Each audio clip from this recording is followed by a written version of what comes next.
Egaa jalli kunillee akkanuma fakkaata. Kun akka argaa jirtan kana as jalaan ammoo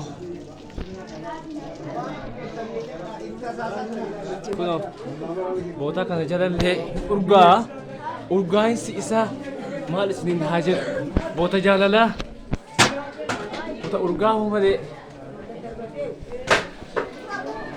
Salaamu alaikum. Waalaikum salam. Ana jiraatu.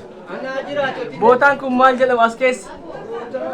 Silaa goda Oromiyaa keessa goda hambaan tokko dirree ishee kana Huseenii tokko ammootu holqa Soowu Marii gaarreen Baale keessa Diinshoo paarkii Diinshooti gaara Saannateeti kana keessa iddoon tokko ammoo dirree ishee kana Huseenii bootaan amma teessan kun maal inni? Ainage jedhama. Ainage. Allahumma ram abiyoo nurana Hussein. Itti taa'an. Itti boqotan. Bakka quuxoon harmi aannan ba'u jedhamu bakka sani. Bakkeen tun bakka itti taa'an. Itti boqotanii. Rabbiin isaanii awwaatee isaanii dhaga'e Allahumma ram abiyoo nurana Hussein.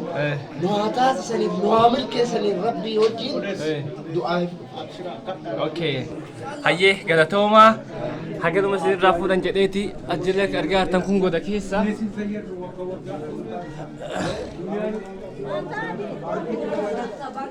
Egaa akka hundumaa wajjumaan hin daawwanna.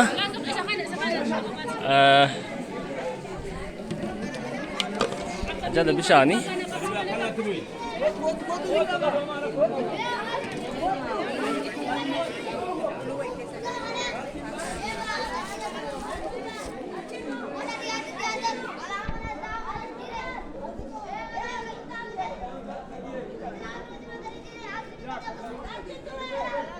Egaa kana fakkaata laggiin akkana laggiin babbareedaa kana qabdi dirree ishee kana Huseenii bakka jaalalaa fi tokkummaa kana keessaa isa tokko gaarriin hagana bareeduu fi goda hambaa ummanni kunoo gariin achirraa gadduudha as keessaa jechuudha. Egaa kunoo amma bakka kana keessa as keessa goda jira jechuudha.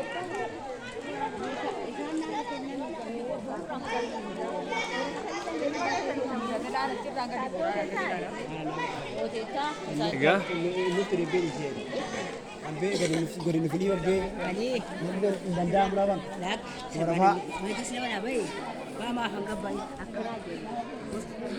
mee wajjumaan daawwanna nu faana turaa.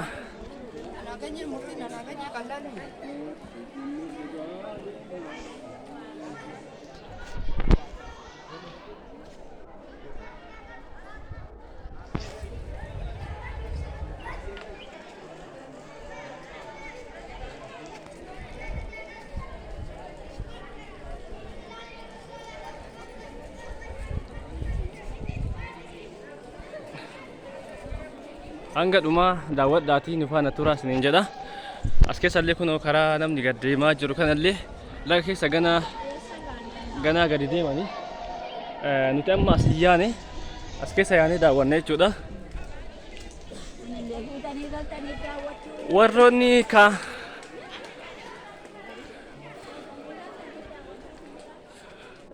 kaameraa kwaalitii irra deebisi awwee. Egaa kana fakkaata.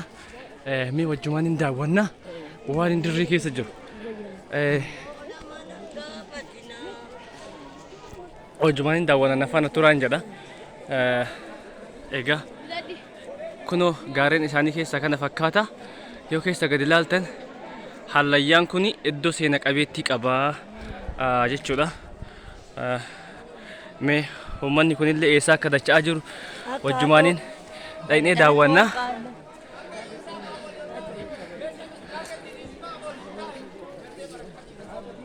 Kan jala kana akkuma argaa jirtanii wajjumaaniin bira geenna.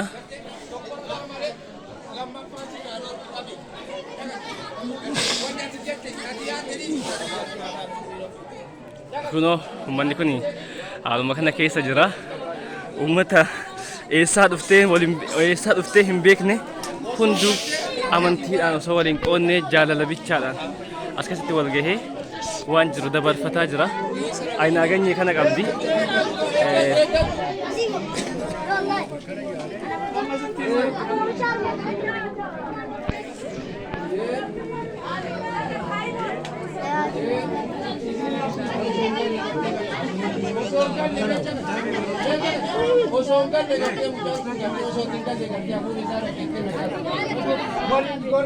Kuno hulluuqoon jedhan kana argaa jirtani. Bootaan keessa hulluuqan aynaa ganyee bootaan jedhan kana ree al takka ni laalla. Wajjumani laalla akkamitti akka uummanni keessa hulluuqaa jiru. Kana kuno uummanni akkanatti as keessa hulluuqee bahaa jira. Kaameraa achirraa gara sirra.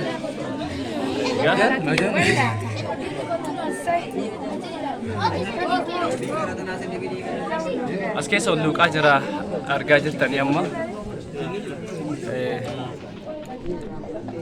As keessa illee godhan jira.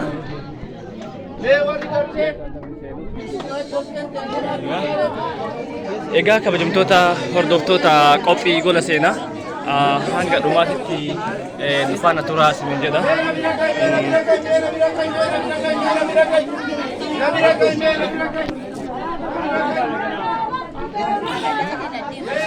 Asiin seenanii warri hulluuqoo keessa bahu asiin bahee gara jedha saddada. Ni urgaa gadi kun keessa asiin keessa hulluuqanii waan tokko tokko suma agarra. Bakka seenaa jiran kanaanin kan keessa hulluuqanii. Egaa